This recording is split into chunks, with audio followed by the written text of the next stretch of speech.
उद्धव ठाकरे यांनी विधानसभेचे अध्यक्ष राहुल नार्वेकर यांना निलंबित करण्याची मागणी केली आहे। तसंच त्यांच्यावरती गुन्हा दाखल करण्याची देखील मागणी करण्यात आली। विधानसभा अध्यक्षपद हे घटनात्मक आहे आणि ते निवडणुकीचा प्रचार कसा करू शकतात असा सवाल देखील उद्धव ठाकरेंनी विचारला आहे। राहुल नार्वेकर, मी मुद्दामून नावानिशी बोलतो कारण विधानसभा अध्यक्ष हे विधानसभेत असतात, त्यांचा अधिकार हा सभागृहात असतो।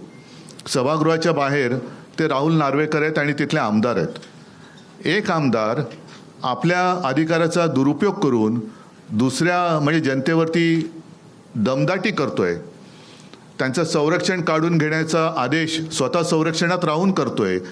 माझं तर मत आहे हा विषय गांभीर्याने निवडणूक आयोगाने घ्यायला पाहिजे आणि तत्काळ अध्यक्षांना निलंबित केलं पाहिजे। एबीपी माझा, उघडा डोळे बघा नीट।